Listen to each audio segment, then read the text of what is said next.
Mormon Discussions and its lineup of great podcasts is about helping Latter-day Saints like you tackle deeper, complex issues within Mormonism. All financial support goes directly towards keeping these podcasts alive and supporting listeners like you. To support the programs on this podcast, please consider becoming a premium subscriber or making a donation at mormondiscussions.org. Again, that's Mormon Discussions, plural with an S on the end, .org.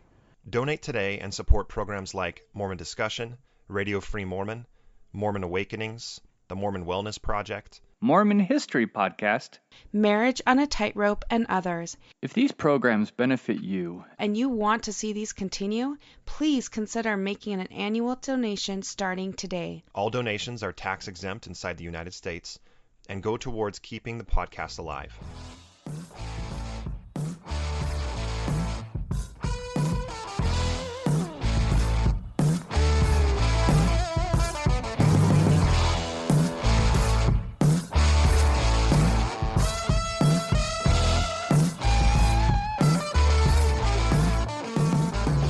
Testing 1 2 3. Testing 1 2 3. This is Radio Free Mormon on the air, broadcasting behind enemy lines.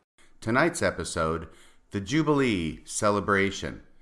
Well, it is now the end of 2018. It is a time for retrospection on the past year. And also at the end of 2018, I have hit the 50 episode mark of Radio Free Mormon. So what I'm going to be doing tonight is looking back not only on 2018 and developments in Radio Free Mormon, but I'm going to be going back over the prior 50 episodes, not in detail and not naming them all, but simply to give a retrospective and let you, the audience, know about some things that have been going on behind the scenes, things that you may find of interest. Also, I am going to be updating the Mckenna Denson lawsuit. It has been a while since I've talked about the Mckenna Denson lawsuit, and I want to give you an update as a number of listeners have emailed me asking what is going on with the lawsuit and specifically what is going on with the appeal that Radio Free Mormon, along with others, is pursuing regarding the BYU Police Department releasing a full and unredacted copy of their police reports, as well as audio copies of the interviews they did with Mckenna Denson and also with Joseph Bishop. Going back to 2016, the month was October, I had been listening to Bill Reel's Mormon Discussions podcast for some time prior to that. And at this point in time, Bill Reel was soliciting for new podcasters to take some of the pressure off of Bill Reel. I answered that solicitation. We made contact, and Bill Reel was kind enough to tutor me in how to do a podcast. I had no idea how to do a podcast. It was all Greek to me. But Bill Reel was very kind, very gracious, very generous with his time and experience, and taught me step by step how to obtain the software necessary to do a podcast, how to get a microphone necessary to do a podcast, and how to use the software for doing a podcast. I remember a Saturday morning back in October of 2016 when I came down to my underground bunker getting prepared to record my first ever podcast. I had done a great deal of research in preparation for recording. As you may or may not recall, it dealt with an analysis of Boyd K. Packer's famous talk, "The mantle is far, far greater than the intellect." I had done hours of research. My notes were ready. All I had to do was sit down and record. And I felt confident that with Bill Reel's instruction that he had already given me, I would be able to do this in no time flat. Well, about 2 hours later, after my initial attempt, I was extremely frustrated. I was almost in tears, and I called Bill on the phone, telling him that I would never be able to do a podcast, that I simply could not get past the first minute or two, and then I went back and deleted because I made some kind of flub up, I made some kind of error, and I had to start over again. Bill Reel was very kind, very nice, and he told me, Radio Free Mormon, don't hit delete. Never delete your podcast. Just let it keep running and you will be able to edit it later. Well, I had never edited anything on a podcast prior to this. And for some reason, I think I had it in my mind that I had to sit down and record an hour to an hour and a half episode with absolutely no mistakes from start to finish, and then it would be done. That was an unrealistic expectation on my part, as I came to find out. And it speaks somewhat to one of my failings, which is this sense of perfectionism. I feel that everything I do has to be absolutely perfect, or at least I did so at the time. And as those of you who have been members of the church or who are currently members of the church, you can understand that after having been a member of the LDS Church for several decades, the least I can say is that I came by my perfectionism honestly. Well, it wasn't easy. I finally got done recording that podcast, and then I went back and I edited the hell out of it. If you go back and listen to episode 1, you will find that I edited out basically every single space between words so that it sounds like I take a deep breath at the very beginning of the episode and I go on for over an hour without ever taking another breath. I have relaxed a little bit since then, although I still edit quite a bit. I still prepare a great deal in advance of doing a podcast. This is in complete contrast to how Bill Reel does his podcasts. I am very envious of Bill Reel. What Bill Reel does is he sits down and he makes a few notes. He makes a brief outline. He writes down 3 or 4 points that he wants to make in his podcast. He hits record and he records his podcast. And when he is done, he does very little, if any, editing. And his podcast is ready to go from start to finish. It basically takes the time to write out the outline and then go ahead and record it and then put it up. Me, on the other hand, I take hours just preparing and writing out and copying pages and pages of notes before a podcast. And then after I record it, I end up spending about 3 times as much time editing as I did recording in the first place. I envy Bill Reel's articulateness and his ability to put out podcasts the way Stephen King puts out novels, by which I mean they are very well thought out, they are very well articulated, and he is able to put them out like clockwork. And so that you, the audience, know, this podcast, I am actually trying to do it the way that Bill Reel does his podcasts. I have only a few notes that I have written down, and I'm going to go off of those. Because this is a retrospective, and because I'm not going to be quoting anybody, or at least not very much in this podcast, I have very few notes. Most of this is done from memory because these are things I actually experienced, like the story I am telling you right now. One of the most popular episodes that I did in the first 50 podcasts that I recorded was called Wrong Roads. It was an examination of a seminary video in which Elder Holland talked about a story featuring him and his young son many years ago when they got lost on the labyrinthine roadways in the desert of southern Utah. That episode got a great deal of favorable response. In fact, I think that Bill Reel says it is his favorite episode so far in the series. The funny thing about it was that episode, bar none, required the least work and time for me to record, to edit, and to get published on Bill Reel's website. So there's definitely no correlation between the amount of time I have to do in preparation and recording and editing versus the popularity of a particular podcast. So as I say, I began this podcast in October of 2016. It ran through the year of 2017, and much to my surprise, this podcast won the Brody Award for Best New Podcast of 2017. The Brody Awards are awards that are done for Mormon-themed podcasts and sometimes for essays and other writings. It is put out through a website called Wheat and Tares, and it has been going now for about 10 years.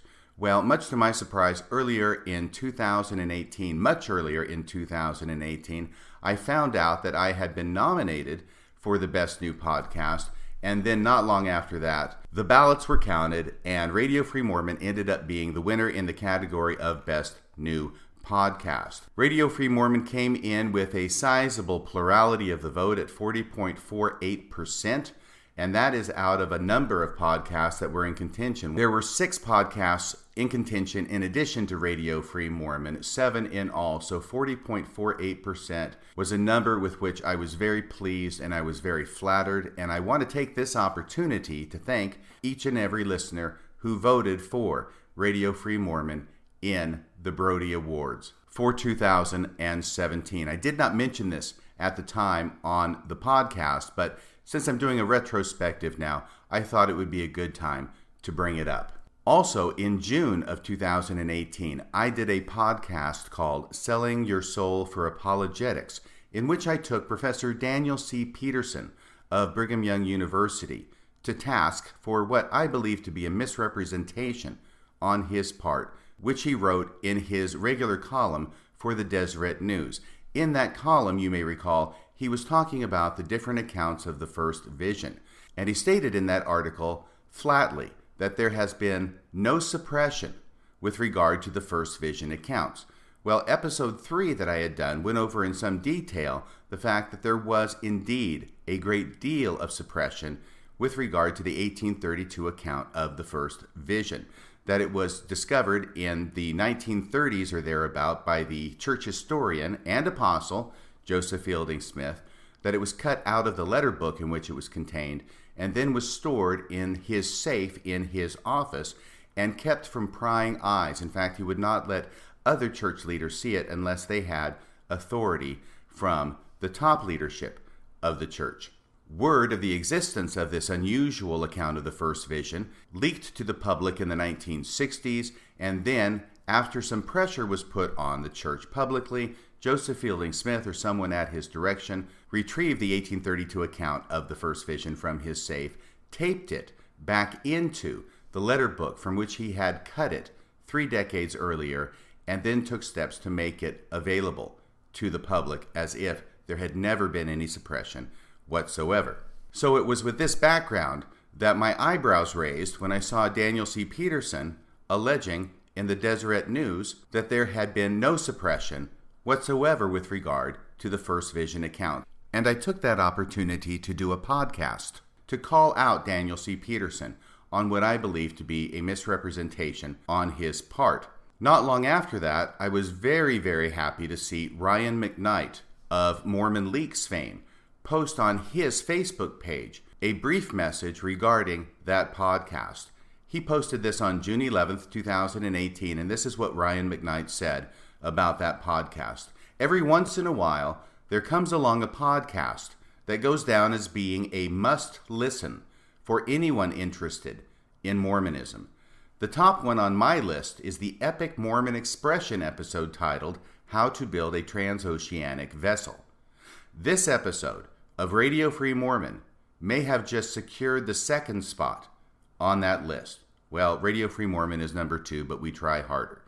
It is not so much about the specific theme of the multiple first vision accounts, but the systematic dismantling of the apologetic method at the hands of the host. Well done! !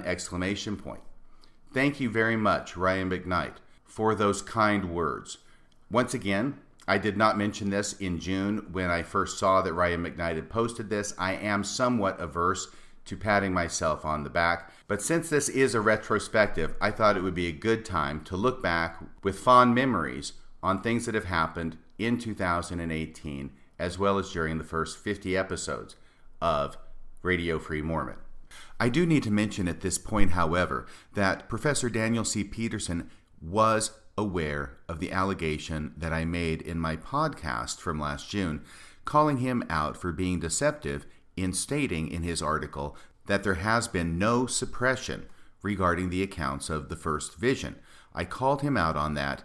It came to his attention in short order. He posted about his reaction to my allegation, but he never once admitted it or denied it or sought in any way to try and explain how it was that he was not intentionally being deceptive when he wrote that. Instead, what he said over and over again was he just didn't have the time to respond to it, as if it would take a great deal of time to simply admit it or deny it or explain it in a couple of sentences. To be fair, Daniel Peterson actually did deny being deceptive. The problem is that he has not taken the time to explain how it was that he was not being deceptive when it was pretty obvious to me and to many of my listeners that he was in fact being deceptive. And I think that an apologist and a professor at BYU of Daniel C. Peterson's standing owes it to his audience to explain how it was that he was not intentionally trying to deceive them. It has now been half a year since Daniel Peterson was aware of this allegation from my podcast from last June. He apparently still has not found the time to explain why it is that he was not being intentionally deceptive. And as fair warning and collegial warning, I give this warning directly to Professor Peterson with good wishes that if he does not find time by the time a year rolls around this coming June, I may indeed be forced to do a part 2 of that podcast and call him out yet once again. It's bad enough to be deceptive in the first place, but then he is compounding the original deception by a second deception, which is that he'll get around to answering the first deception when he has time, when it's starting to look more and more like he has no intention of ever getting around to it. So we'll see what happens by June of this year. Please, Dr. Peterson, if you're listening, don't make me do a part 2. Don't make me come back there. Another thing that listeners to the podcast will have noticed is that recently, more and more frequently, Bill Reel and I are teaming up to do podcasts together. We had done a few of these historically, usually relating to general conference talks. But in the past 6 months, there has been a rather steady and increasing stream of podcasts in which we make joint efforts. The reason for this is that behind the scenes, Bill Reel and I speak on the phone with some regularity. We talk about different aspects of Mormonism. We talk about things that are happening currently in Mormonism, as well as things that have happened historically in Mormonism. And we have some rather interesting conversations. And at one point, we thought maybe others might be interested in listening in to our conversations. So that idea was the beginning of the series of podcasts that Bill Reel and I are doing. We've done them recently on the Book of Abraham. We have done them on Elder Henry J. Eyring, the president of BYU Idaho, his talk about how to deal with questions and doubts about the church and its leaders. We did a podcast about Stephen Harper from the Church Historian's Office when he did a videotaped interview on the Mormon channel titled How to Deal with Questions About Church History, when ironically, after listening to the entire interview, the title should have actually been How to Avoid Dealing with Questions About Church History. And we also did a podcast which was an analysis of the devotional in which Elder Cook was involved from Nauvoo outside the temple. It was a young adult devotional in which he and 2 members of the Church Historian's Office dealt with questions about church history. Interestingly enough to me and Bill, this was a 1-part, 3-hour podcast in which we went to town and had a great deal of fun dismantling this entire devotional. And the thing that's interesting about it is that, bar none, this episode received the most downloads from listeners. There appears to be something about church history that is of great interest to the listeners of Radio Free Mormon and Mormon Discussions. And so with that understanding, we will forge ahead and continue to try and do additional episodes dealing with various aspects of church history, and hence the most recent 2-part episode about the Book of Abraham, and specifically Book of Abraham apologetics.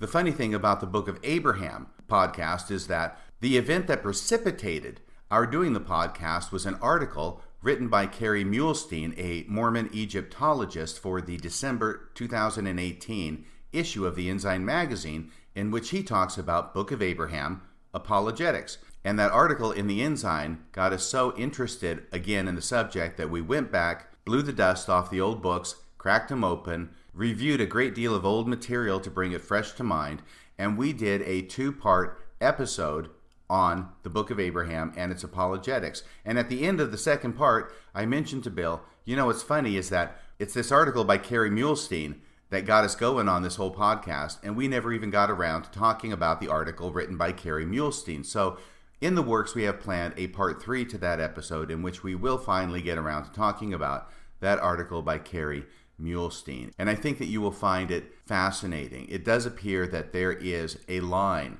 that apologists, or at least some apologists, are willing to cross when it comes to defending the faith. And the line I'm talking about is the line of deception.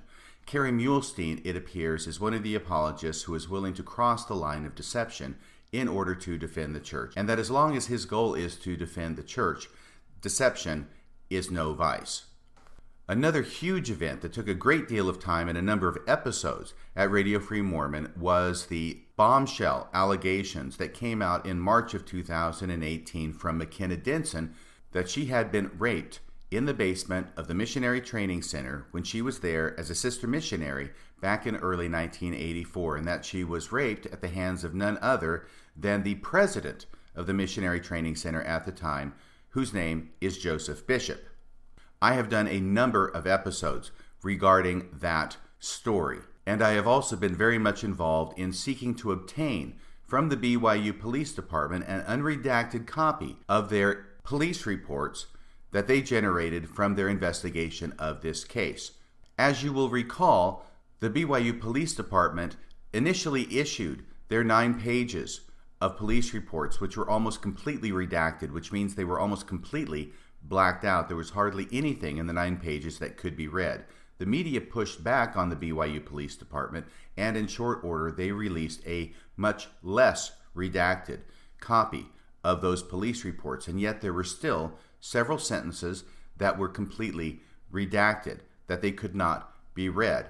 Through additional investigative efforts on my part, I found out that behind some of those lines is the fact that there was an audio recording that was made of the interview that the police did with Joseph Bishop. Apparently, the BYU Police Department, or whoever was pulling their strings, did not want the public to know that there was an audio recording of the interview that police did with Joseph Bishop back in early December of 2017. In addition to that, another thing that BYU police had redacted that I found out about through alternative sources was the fact that Mckenna Denson had submitted her own multi-page written statement of her version of events. So when the police released their police reports, not only did they not release Mckenna Denson's written statement, they also redacted the part of the police report that referred to the existence of Mckenna Denson's written statement. It appeared clear to me that the BYU police did not want the public to know that Mckenna Denson had submitted a written statement, which of course made me wonder why that would be. Then I was able to obtain a copy of Mckenna Denson's written statement that she had provided to the police, which they did not want the public to know about, and after reviewing it, I figured out in pretty short order why it was that the BYU Police Department did not want the public to know about the existence of her written statement. And that was because in her written statement, she mentioned meeting with an apostle of the Church of Jesus Christ of Latter-day Saints who had to clear her before she could go out on her mission after having suffered a mental and nervous breakdown because of being raped by Joseph Bishop at the MTC. And that apostle's name was none other than Thomas S. Monson, who at the time of the investigation of this matter was president of the Church of Jesus Christ of Latter-day Saints.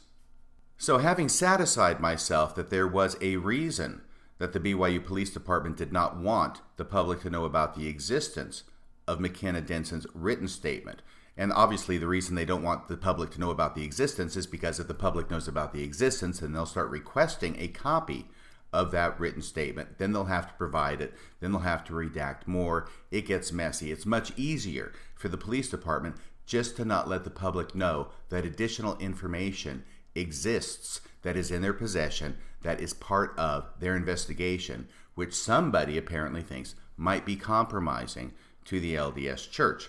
Well, having found that much out about the written statement by Mckenna Denson, it redoubled my interest in what might be present in the recorded statement of the interview BYU police did with Joseph Bishop in early December of 2017. That audio recording has not been made public.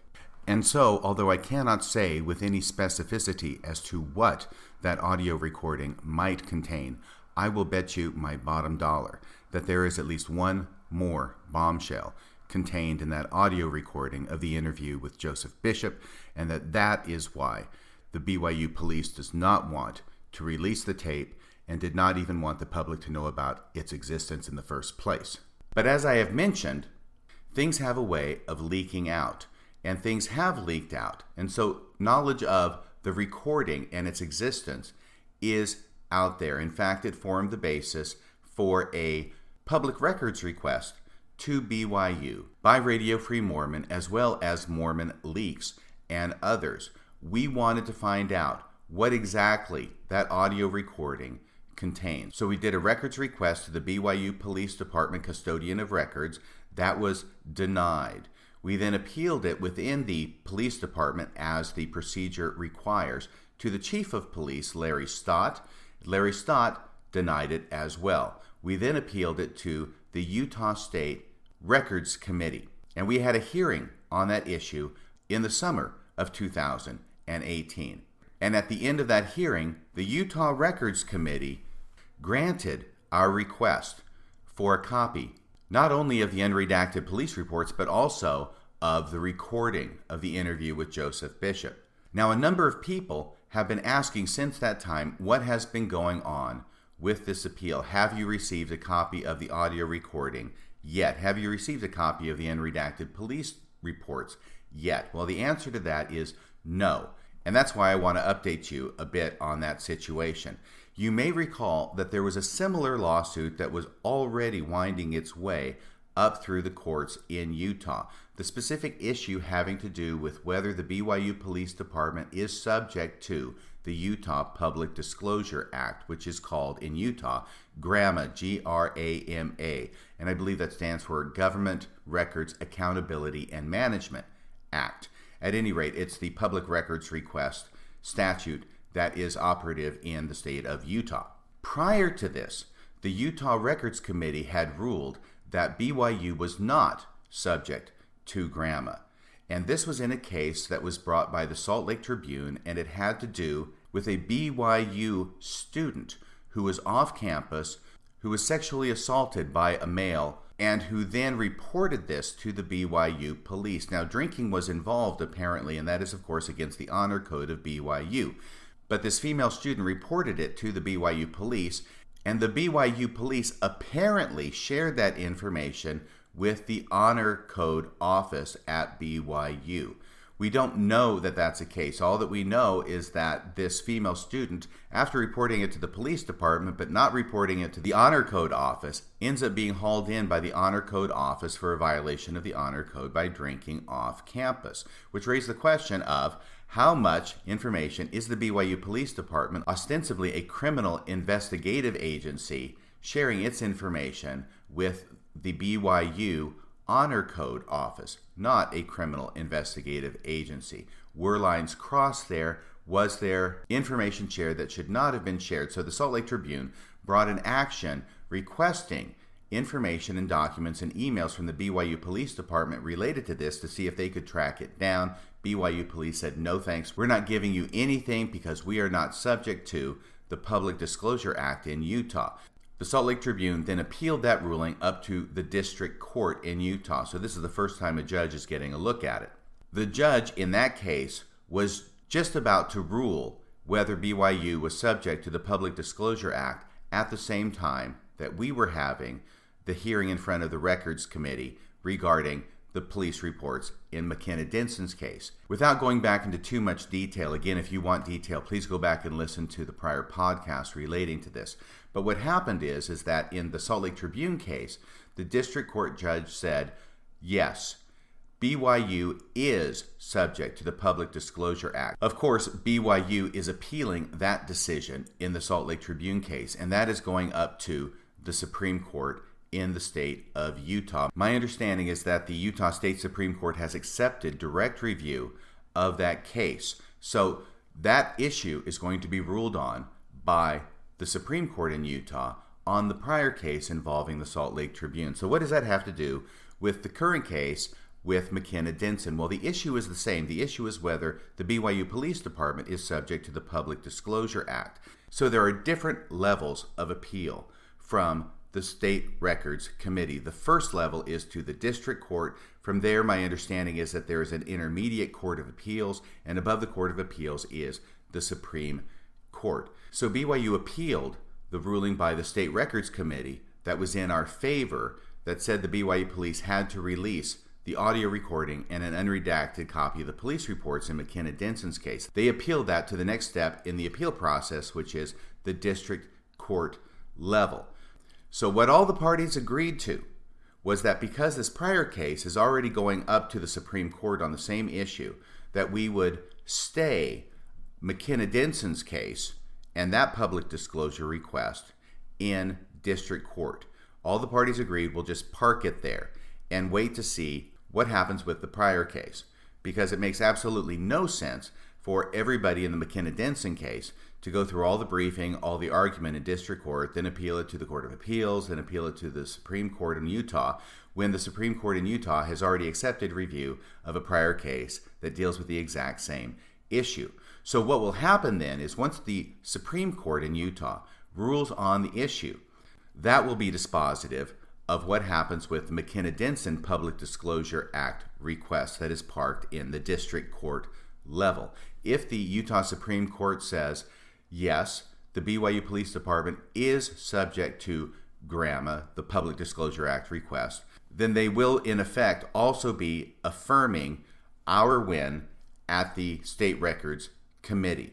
And the district court judge, who is bound to give full effect to anything the Supreme Court of Utah says, will then enter a judgment saying, yes, we do get those documents, and yes, we do get those recordings. If, on the other hand, the Utah Supreme Court says, no, BYU Police Department is not subject to the Public Disclosure Act of Utah, that will reverse the decision by the State Records Committee, and we will not be able to get an unredacted copy of the police reports and a copy of the audio taped interview with Joseph Bishop. Where are things in Mckenna Denson's case? Well, depositions have gone forward.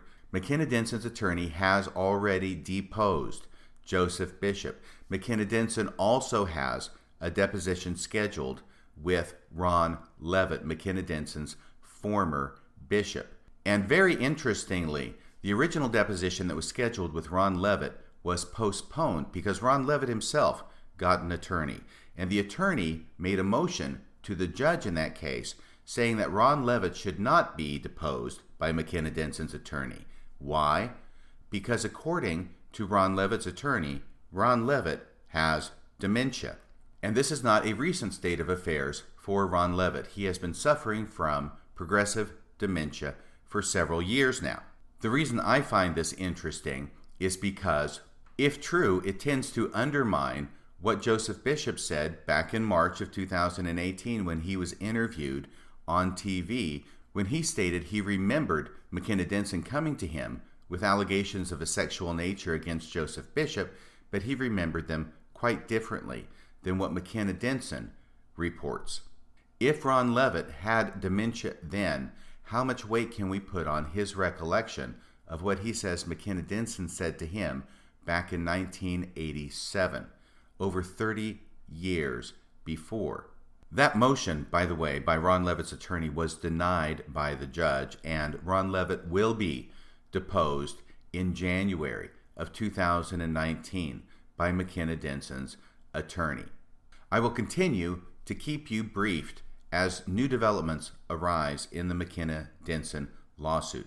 And of course, no retrospective of the year 2018 would be complete without at least recognizing the excommunication of Bill Reel. That has received a great deal of attention lately. I interviewed Bill Reel on this program about his excommunication shortly before the disciplinary council. I can only say in summary that Bill Reel handled himself magnificently at the disciplinary council, and the decision to excommunicate Bill from the LDS Church signals that the LDS Church is more comfortable having liars among the leadership of the church than they are in having truth tellers among the general membership.